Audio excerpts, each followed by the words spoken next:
Welcome back to Bull Sessions here on 680 KFEQ. Got a question that you want Brad to answer on the show? Got an idea for the show? Email the guys at bull@willcross.net. Now, here's Randy Baker and agronomist Brad Law. Okay, Brad, we're going to spend a little time here focusing on the farmer. What do you think of that? Is that a catchy title or what? Focusing on the farmer. I like that. Focus on the farmer. On the farmer. We're going to start doing this. What we would like to do is any of our listeners, you've got a farmer, farm family that you want to highlight for the week, email us. What's our email, Brad? It's bull@willcross.net.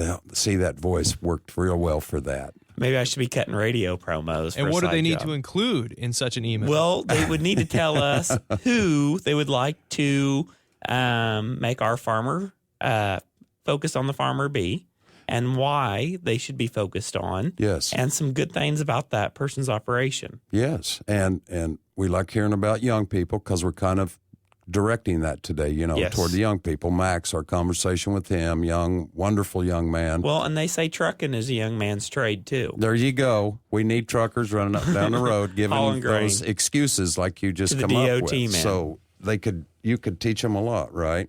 Mm. This is our first week to do that. We're right here before the election. We talked to Max again there. He's got a little political ambitions there. That would always be good. We need young people with solid political ambition as far as what's really important in the world, ag being one of them, I think, the most important.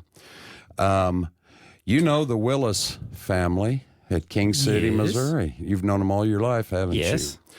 Ron and Nancy, Michael and Matthew, both educated. The whole family went to school at Northwest. They're all graduates from up there.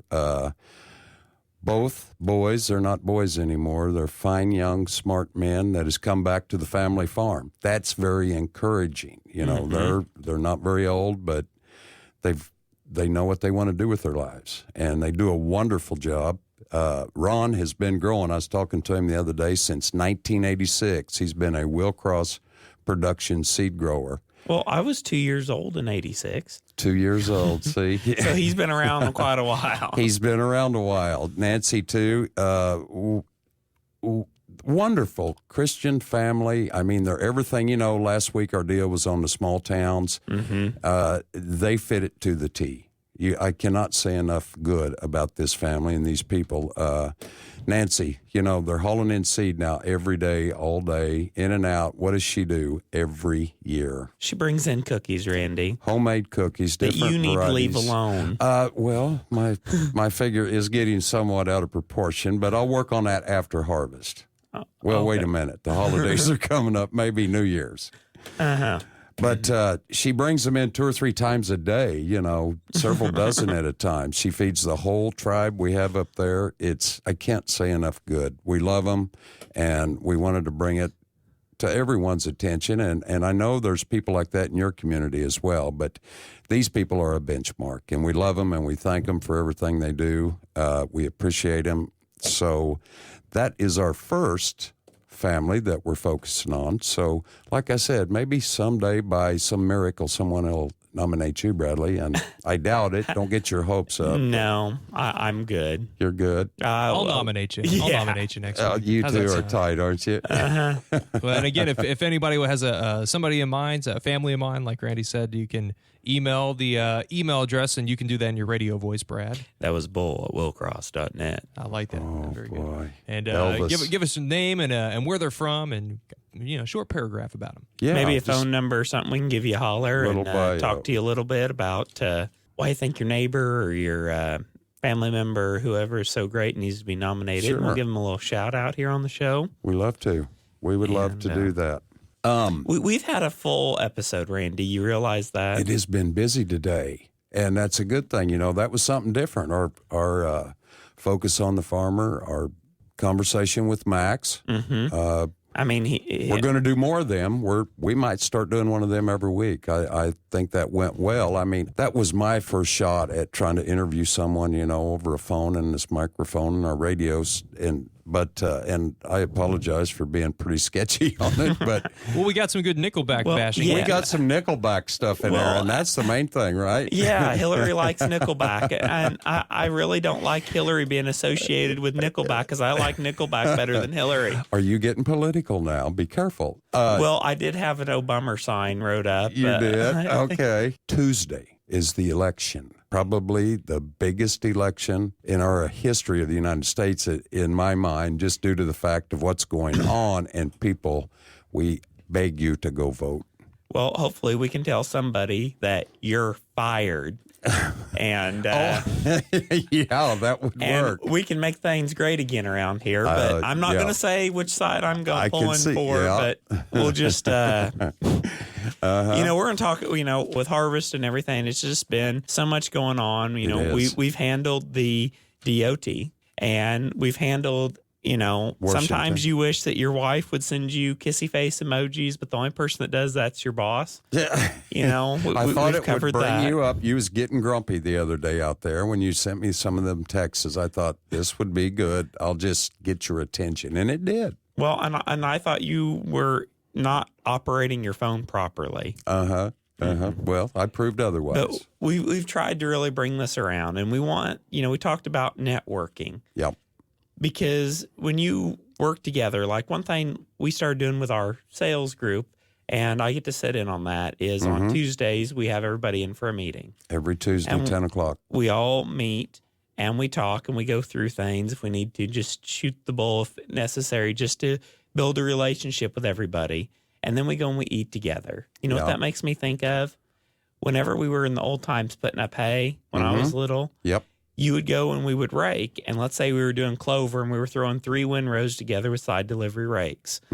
Well, everybody would bring their tractor and rake down, and we'd meet at the neighbors, and we'd go and we'd all throw the 2 of the 3 windrows together first thing in the morning. We'd throw them over and turn those 2 up.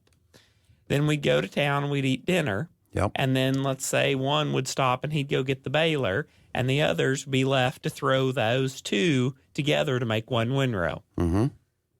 And I remember that growing up. Good times. And then you'd pull around the fuel barrel, and everybody'd fuel up their tractor, and then they'd have a pop, and they'd visit, and then the whoever hay it was would be, well, better go start hauling in bales. A lot of people can relate to those things or similar. You know, back then, Good so times. try to get that group, that little group started again. And they don't have to be in your own backyard to do that. You know, I'm relating to a guy my age in Indiana. I've got friends, that we text periodically or email from different states. Sure. That are several hours away, but like, oh, wait a minute, I've got a question about this. I need to holler at so-and-so.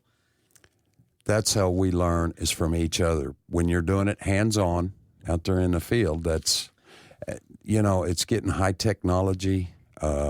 I don't know where that's going to stop. Maybe nowhere. It's endless, it appears. I've had several quotes and stuff this week that I looked up. And Are it was they just good for the radio? Is my biggest question This is good for to the you. radio. Okay. A formal education will make you a living. Self-education will make you a fortune. Okay. A lot of truth to that. When you learn something the hard way, like I learned weed control, you learn that the hard way and you remember it. Yeah. When you have a boo-boo and don't clean out the sprayer and you ding the beans, you realize, I need to be more careful.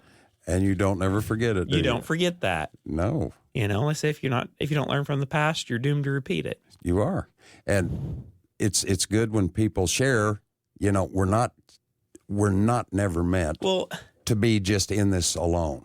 Well, and if you do have a failure, it's not a failure, but you want to fall forward. There you go. Good. That's good terminology. And starting out, you're going to have some failures. When, I've done several things wrong. I've done things wrong with cattle. I've done things wrong with row crop. I've done things wrong with equipment. But I've learned that to try to get it, learn from those, make changes, and move on. And then share my mistakes with somebody that asks. And you're going to make mistakes every day, or at least I do. I do. But We've got a little clicker at the office. For my mistake making? Yes. Is that what Yes. you and everyone has decided to do now? Yes. So, like we talked about the Willis family, Michael and Matthew, there's several out in the area out there, Union Star. And I hear a lot of young guys wanting to, but they really can't, if their family don't already farm, or a grandfather or someone in the family almost. It's almost a tradition handed down now. It's extremely difficult to just go out and walk out of high school or college and say, I'm going to go farm with the equipment investment and the land and, be it livestock and row crop or whatever you're doing. It's a daunting challenge. I don't know that it has to be so much. Something's out of whack here. I think, again, we can go back to, I don't know who we blame. We always blame in Washington, but rightfully so. They deserve a lot of blame for a lot of stuff in the last several years. It's unending. When you look at crop insurance, the paperwork is so much simpler when it's cash rent versus shares. I mean, the paperwork to do a cash rent farm and have, some people have 10, 20 landlords. Yeah. Well, if they were doing all that on shares, it would be you'd have to have a full-time secretary to do the paperwork. Right. That's a whole deeper subject. It's challenging, no doubt. It's going to be for a while to come, with our commodities and the whole thing. And again, we got presidential election coming up. We don't know what that's going to bring on. But, again, we do want to encourage people. We're going to have to start wrapping things up here. We thank Max. We thank Miles. I thank you, Brad. It's been a good show. You're not going to leave us without a Bible verse, are you? I've got my Bible verse. You do? I Okay. do. And, there is something in there that talks about the submission of government. It's in 1 Peter 2:13-17. Therefore submit yourselves to every ordinance of man for the Lord's sake, whether to the king as supreme or to governors, as to those who are sent by him for the punishment of evildoers and for the praise of those who do good. For this is the will of God, that by doing good you may put to silence the ignorance of foolish men, as free, yet not using liberty as a cloak for vice, but as bondservants of God. Honor all people, love the brotherhood, fear God, honor the king. We are going to wrap up another week of Bull Sessions. We'll see you next week on 680 KFEQ. Thanks for joining us for Bull Sessions, brought to you by Willcross Seed. Randy and Brad will be back next Saturday morning, tackling more topics from farming to livestock, soil to seed, farm equipment to rural life. So be sure to join us next Saturday morning, same time for Bull Sessions, right here on 680 KFEQ.